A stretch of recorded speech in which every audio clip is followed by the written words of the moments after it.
Hello, we are glad to meet you again here in Hangout to talk a little bit more about the Brazilian regulatory strategies.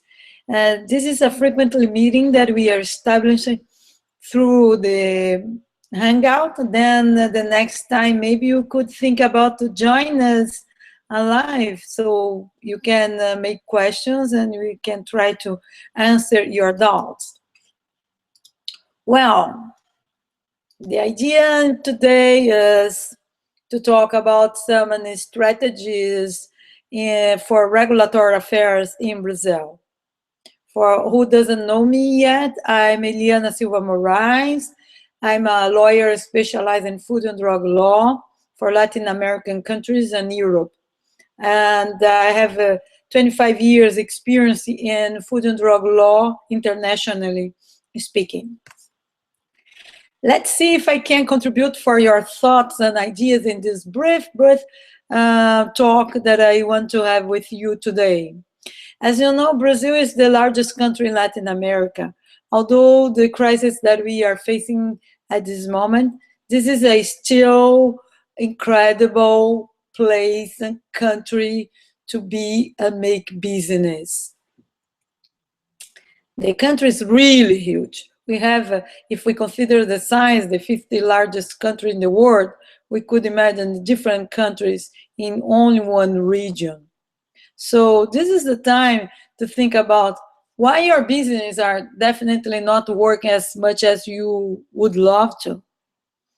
For sure, you need to face some challenges, but it's not because this is very complicated country, different culture, that you cannot consider Brazil as a main country for your company's presence.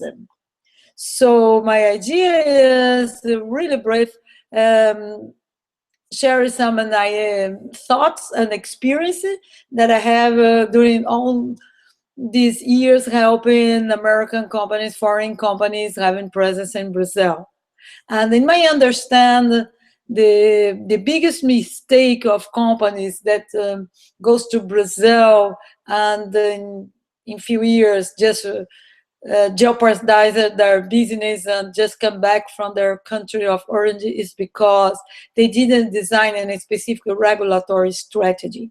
Most of the time, I mean, thin companies doing business in the region, firstly, send their businessmen to make contacts and signing distributorship agreements, and just after, when everything is set up, that they will go to get some knowledge about the regulatory affairs. So this is, from my understand, when the problems arise, when you do not think about this at the very first minute of your business, putting a specific chapter in your business plan focusing on regulatory affairs. As a matter of fact, if you don't know yet, regulatory affairs could be a kind of key and tools for competitors trying to avoid your presence in the region. So let's think about that. Don't be scared. New things sometimes scare.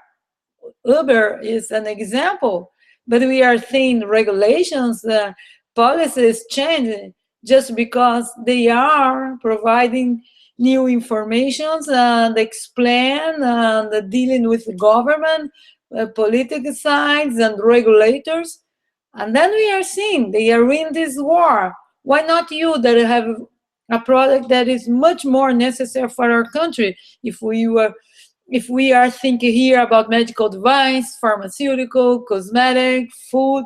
So this is the time. Maybe you just need to change your strategy and doing things in a different perspective when you go to Brazil. So first of all, you should think about, should you open a company, set up a company in Brazil, or do things through a local company there? Let's do it. Let's evaluate pros or cons. Sometimes the best thing to do is have presence in Brazil, set up an office or your facility company there. But did you think about the cost? how long it will take to get all permits to do in business, to start your business. Maybe in a short time perspective, you should think and consider to do things through a local distributor, and just after, before, you know, uh, before you get knowledge, but maybe it's early to think about to set up your company there. But after, why not? When you gain already knowledge enough to access the market without any local company help, you know. And there are pros and cons. Most of the time, I think it's better if you first of all the market, and then just set up your business in there. Almost 80% of companies that I'm helping in all those 25 years are deciding about that. However, I'm not the one to tell you. I'm the one just to explain the difficulties that you could face. But in fact, you just need to get some data and information available, and figure out how much it will cost and how long it will take, and how difficult it will be from in the beginning to do by yourself or not. And if you decide to do business with your local distributor, for sure you need to consider that you will lose control of your business somehow. Firstly, because this local company will be the very owner of your product registration on behalf of the Food and Drug uh, agents. So then it means, in other words, that you cannot deal directly with the agents, set up meetings, and talk directly from your company. You should consider that you do everything through them. But maybe this is expensive and somehow of your freedom. But sometimes, even though it could be interesting just to save money and time to start immediately your business. But whatever your choice, you need to take some preventive measures in order to avoid problems in the future. And one of them is to protect your trademark and patents, and sign a very, very strong agreement with your local partner. And besides, things that you also should pay attention are concerning with your product registration. Is your product considered exempt, or you need to, or do you need to register it at the agents? If so, it could cost more, it could take more time. So let's think about this from the beginning. Let's think about to develop specific labels and market control to avoid future problems. Most of problems comes from this part on. Classification of products could have an impact of your product registration process, as well as of your tax payment. So take some informations and figure out how you could gain the market in an easier way for you and save money and time. GMP can be also a problem if you do not think to deal with the right partners, or to legalize it or get a certification before you have presence in the market. Price control, if we are talking about pharmaceutical products. It helps because everything is new, and right now most of companies are doing things through the internet. And the transfer of titularity, that is still a discussion in place with the government and companies. So just to be really, really brief in this, because this is our first contact, you could definitely face difficulties just because you are going to see that you will find a lack of uniform standards and regulations.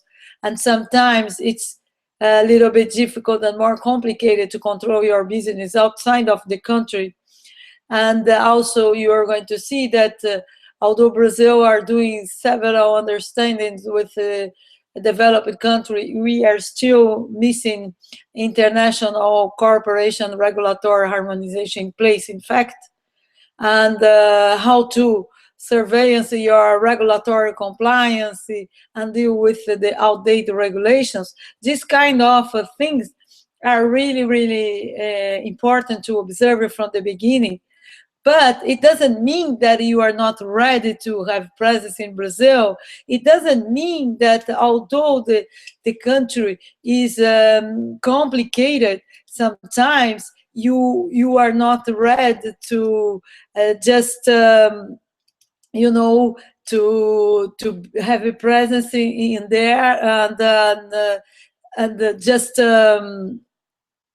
do as much as you can to have a presence in Brazil. It is 100 million consumer market, and it is really, really interesting to think about Brazil in your next international business. Why not?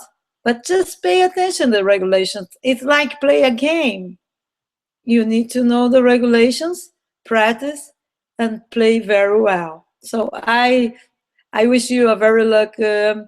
And if you need any assistance from this part on, contact with us and let us know what are your difficulties. Time to time, you are going to do hangouts here, and we expect to do this live.